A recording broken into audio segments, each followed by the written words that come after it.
What's that noise? It's the sound of the worst people in the world enjoying exploding profits while your life gets worse. Canada is on the verge of militarizing on an unprecedented scale. Over the next decade, Canada will unleash $500 billion, I'll repeat, $500 billion in defense and defense-related investment. But here's the thing. This militarization agenda isn't actually new. Weapons makers, corporate lobbyists, and the elite media have been rooting for it for a long time. Donald Trump's attacks on Canada have simply given them and Mark Carney the best excuse and justification they could ever ask for. To make us think this extraordinary step is our only political option, they're spreading 6 key myths. If we want to pursue a different course, we'll need to debunk them one at a time.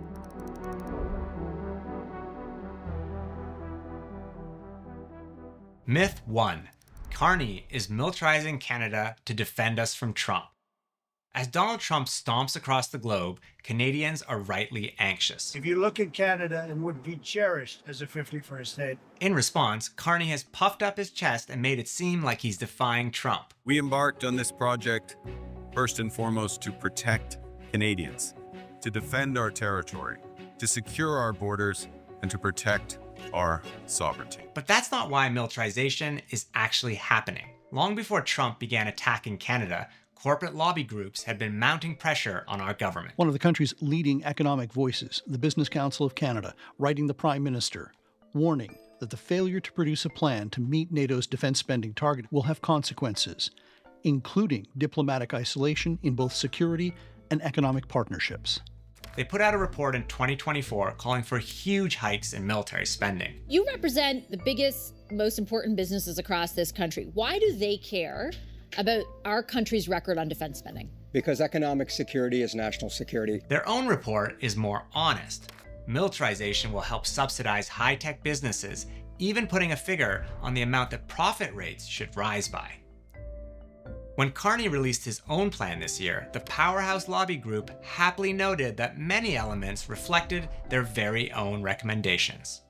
The corporate and state media, for their part, have also piled on. NATO Secretary General said today that he expects most member states to meet their spending quota. Is Canada on track to be part of that group? Absolutely not. We need to spend absolutely more. There's no question about it. What's with Canada? Why are you a laggard? With some editorial desks trying to spank some patriotic sense into the political class. And of course, there's been relentless pressure from Trump himself. If they're not going to pay, we're not going to protect, okay? The latest NATO spending target of 5% of GDP is a pure invention of Trump. It started with this rant. You have to pay your bills. And at that point, it was 2%. It should be 5%. Became an official US policy demand shortly after. We do want to leave here with an understanding to reach up to 5% of spending. And then was adopted by NATO. A monumental win. That's how US President Donald Trump described a pledge by NATO leaders to increase defense spending to 5% of each country's GDP. But it's just a random amount from a president who likes round numbers. A very significant number. And now, it's Canadian policy. It's not just he's winning the argument, he's won the argument. This brings us to myth 2. Carney is hiking spending by a reasonable and responsible amount. Boosters of increased militarism have used an old trick to ensure Canadians don't appreciate the scale of what's happening. They've bored them to tears with math. Canada spends about 1.4% of its GDP on defense. Back in 2014, under the previous Tory government, the feds agreed to spend 2% of GDP. We are on a clear path to reach 2%. Let's inch our way to 2.5. Considerably north of 3%. Donald Trump's demand that the threshold be raised to 5%. 1.5%. 2%. 5%. 2%. These percentiles deliberately disguise the mind-boggling amounts of military spending we're undertaking. Canada has gone from spending just over $10 billion a year in 1980 to more than $70 billion this year. And under Carney's current plans, it will reach $150 billion annually by 2035. That's 5 times what the government spends on EI, 12 times what it spends on clean energy, 15 times what it spends on childcare. This isn't reasonable. It's a generational theft of public money from other societal priorities. Myth 3. Militarization will be beneficial for Canadians. Carney's new defense industrial strategy claims military spending will do wonders for Canada's economy. These will be net additive. More of it will help build our economy at the same time as it improves our defense. But studies consistently show that's simply not the case. Defense spending creates far fewer jobs per dollar than other major sectors like education, healthcare, and clean energy. That's because it goes into expensive machines, jets, ships, satellites. Social environmental spending, by contrast, goes into hiring people like teachers, nurses, or construction workers. So who actually stands to benefit? A corporate elite lining up to make enormous profits, producing armed drones, artillery shells, spyware, military training, and so much more. The Carney government promises to swing the door wide open for these companies. His plan describes it without irony as a concierge service. Literally, a red carpet. As for ordinary Canadians, this military spending spree can only mean one thing: huge cuts to our social programs. Remember the Business Council of Canada, the top corporate lobby group whose recommendations Carney followed to a T? Here's their recommended next step: decrease government spending on things Canadians value. The Globe and Mail, for their part, is counseling the government cut old folks' benefits. And Carney himself has hinted at the massive cuts to come. We won't transform our economy easily or in a few months. It will take some sacrifices. I'll leave it to you to guess who among us will be making those sacrifices. Myth 4. The Carney government is making our defense industry independent from the US. This used to be a little understood reality, but credit where it's due. Carney has made it known. We're spending over 75 cents on every dollar of capital spend for defense goes to the United States. Right. That's not smart. Canada's weapons industry has been deeply integrated with the United States since the 1940s. Nearly half of the 600 companies that make up Canada's defense sector are actually just branch plants of US companies. They include US giants like General Dynamics, L3 Harris, and Lockheed Martin. Now, Carney is claiming that Canadian companies will get 70% of defense contracts. We will ensure as much as possible that Canadian companies benefit from Canadian procurement. That seems highly unlikely, if not impossible, unless you play fast and loose with how a Canadian firm is defined. Experts are pretty clear about this. You can get to 70% pretty easily if you include these foreign subsidiaries of American firms.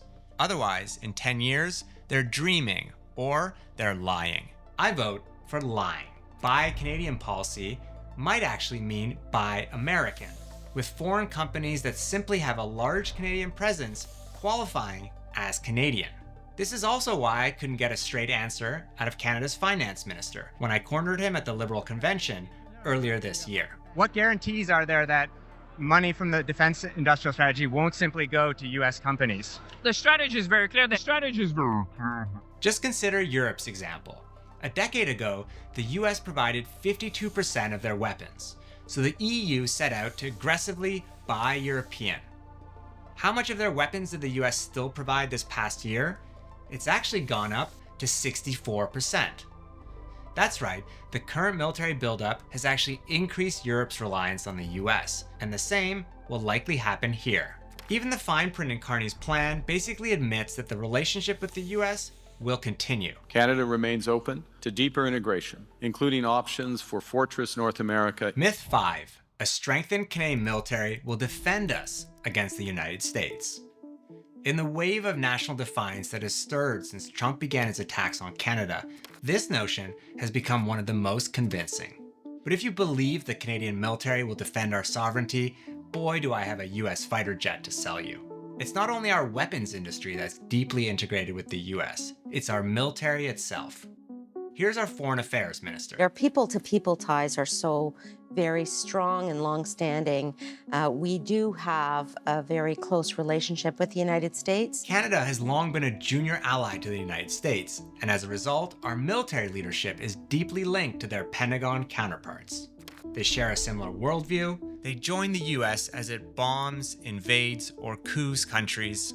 They go on to be lobbyists for the same US weapons makers, and they believe we have the same enemies: Most of the weapons Canada is building are designed to integrate into US operations. Take these multi-billion-dollar warships. They're equipped with US-made missiles, they're meant to accompany US naval patrols, and the US even controls key equipment on them, which means they can disable them if they want to. These facts haven't stopped Canada's establishment media from trying to feed us this myth in creative ways. Reporting from the Globe and Mail this week reveals that Canada's military has reportedly been modeling a hypothetical US invasion of our country. This was clearly a government stunt, laundered by the press to justify the public money the military is about to get. But war games, for one, never name actual countries. Instead of fighting Russia, soldiers fight Denovia and other fictional enemies. The other issue is that there are a large number of US exchange officers serving at Canadian headquarters. We're going to talk to Lieutenant Colonel Isaac Howard, who is a US Army exchange officer in the Canadian Army headquarters in Ottawa. So the Canadian military leadership would never actually have risked this. If the US military rolled into the country, the Canadian military wouldn't be engaging in guerrilla resistance. They'd be backslapping them at the border. Let's be honest, the US would never even consider an invasion. The tools of economic attack and sabotage and ongoing economic integration would probably be sufficient. But if they did, we wouldn't be able to count on the military. We'd only be able to count on ourselves and mass civil resistance. Myth 6. The Canadian public wants this. It's true that we've seen a rapid shift in public opinion about military spending. 3 in 4 Canadians now support hitting the 5% GDP target. But is it really any wonder that Canadians now appear to support this agenda when the media has hammered us daily with a story based on all those previous myths, that Carney is spending a reasonable amount to build an independent defense industry and a military that can defend us from the US and boost the Canadian economy? To top it off, the polling itself has been slanted, with several polls commissioned by the weapons industry themselves. The polls never frame the questions as they should. If we spend on weapons, we'll spend less on the services that make your life better. In other words, the public consensus about military spending has been manufactured, and it's a lot more fragile than you realize. In a presentation to weapons makers and generals earlier this year, pollster Frank Graves warned them that 3 things could unravel and reverse it. If the public expectation of tangible economic benefits is not met, which it won't be, real-world questions of how to pay for this, something we need to demand our government answer. And finally, if an emerging progressive populist segment finds a home, by which Graves means the vast number of left-leaning Canadians getting inspired by a political alternative, like the NDP. That party, with new socialist leadership, has a chance to make a clear and popular case. To create real security, with homes, not drones, wages, not weapons, books, not bombs, electric trains, not combat planes, fighting wildfire, not for a declining empire. To commit not to war, but peace, and to build the industries not of death, but life.